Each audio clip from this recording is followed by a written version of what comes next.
정부의 무능함에 분노하던 일본인들의 시선이 엉뚱한 방향으로 흐르고 있습니다.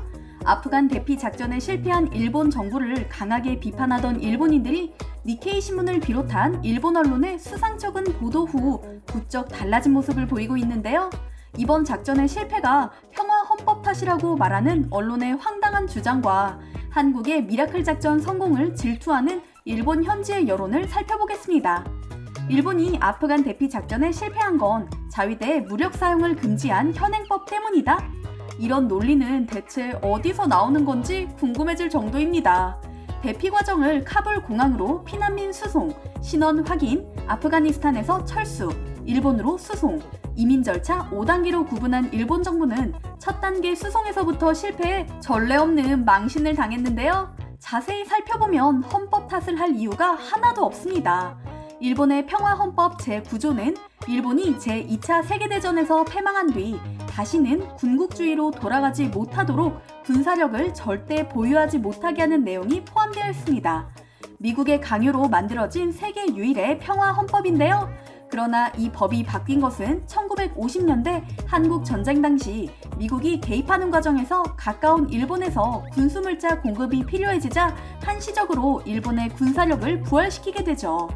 일본 헌법은 아직도 자위대에 필요한 최소한 무력만 사용하는 것을 원칙으로 하고 있는데요. 사실 방어 위주의 군사력이라는 조항이 무색하게도 일본 자위대는 이미 최첨단 무기를 보유한 공격형 자위대로 변모했습니다.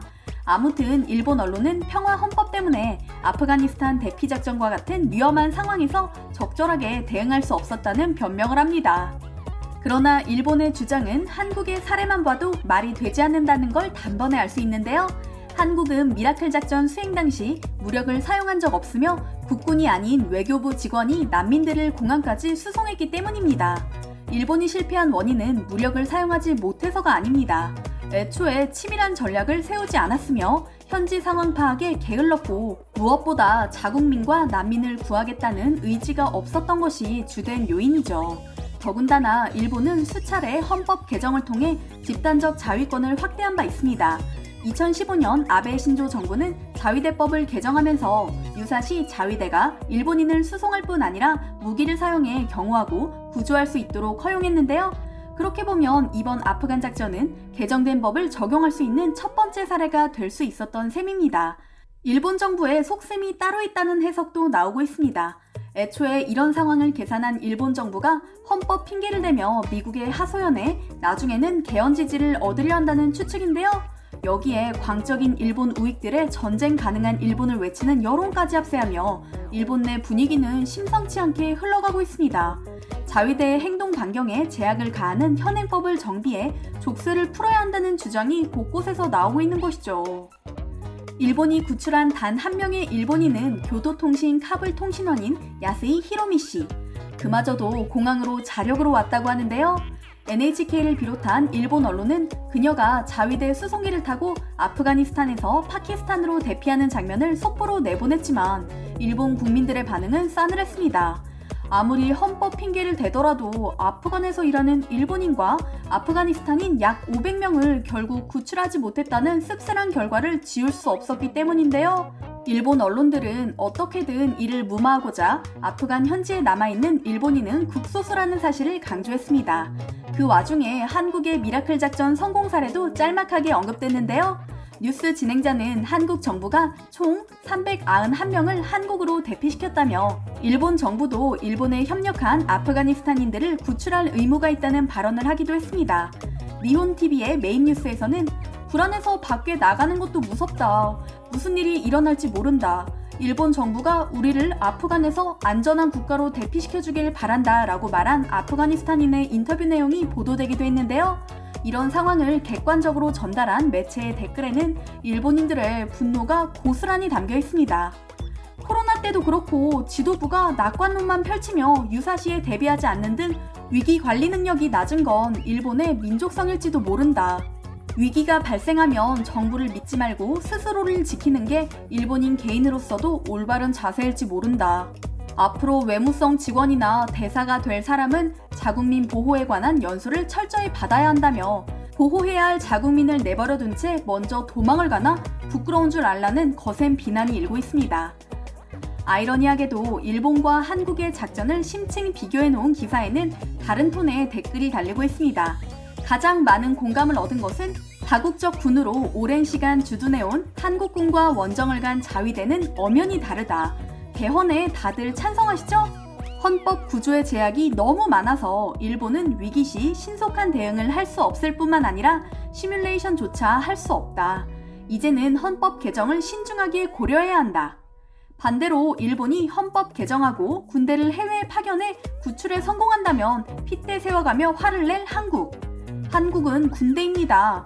당연히 다른 나라와 정보를 공유하고 공동작전을 한 적도 있죠.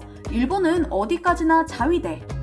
한국은 잘했고 그에 비해 일본은 못했다는 식으로만 기사를 쓴다면 일본 언론은 세상에서 가장 불필요한 단체라고 말할 수밖에 없다. 일본 정부의 무능함에 한탄하면서도 한국과 비교되는 모습에 기분이 상한 듯 거친 반응이 이어지는데요. 하나같이 문제의 본질인 일본 정부의 무능함에 초점을 둔 것이 아닌 애꿎은 헌법 탓만 하고 있습니다. 반드시 구하러 오겠습니다. 한국 외교관의 약속. 국격을 증명할 수 있어 기쁘다는 한겨레의 기사에는 수백 개의 댓글이 달렸습니다.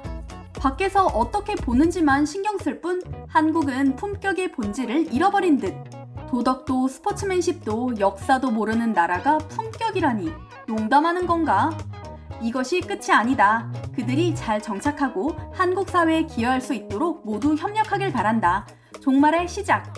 국가의 품격이라는 말 때문에 모든 행위가 타산적이고 저속한 느낌이 되어버린다. 단지 책임을 다했다고 말하면 좋을 텐데. 이런 일에 품격을 입증할 수 있다고요? 이런 비상사태에 품격을 신경 쓸 필요가 있나? 진짜 품격 있는 인간은 자신의 행동을 선전하지 않고 숨긴다. 올림픽에서의 수많은 천박한 행위는 벌써 잊었나? 한국 정부가 무력을 사용하지 않고 희망자 전원을 철수시킨 것은 미국의 협력 덕분이다. 한국의 능력이 아니다. 참 안타까운 일본인들입니다. 이번 사태에 그들이 느낀 열등감과 좌절을 여실히 느낄 수 있는데요. 일본 정부의 수준도 한심하지만 일본인들도 거기에서 한치도 벗어나지 않는 수준을 보여주는 것 같아 씁쓸할 뿐입니다. 일본을 비롯해 영국, 프랑스, 독일 등 수많은 국가들이 모두 데려오지 못해 유감이라고 밝히며 아프가니스탄 대피 작전을 끝내고 있는 가운데 한국만이 유일하게 자국민과 관련 인원을 모두 구출해냈습니다. 이쯤 되면 한국이야말로 국가의 품격을 논할 자격이 있다는 확신이 드는데요. 일본인들이 한국을 폄하하려 아무리 애를 써도 흠집 하나 나지 않겠구나 싶어 오히려 여유로운 마음이 듭니다. 여러분도 같은 마음이시죠?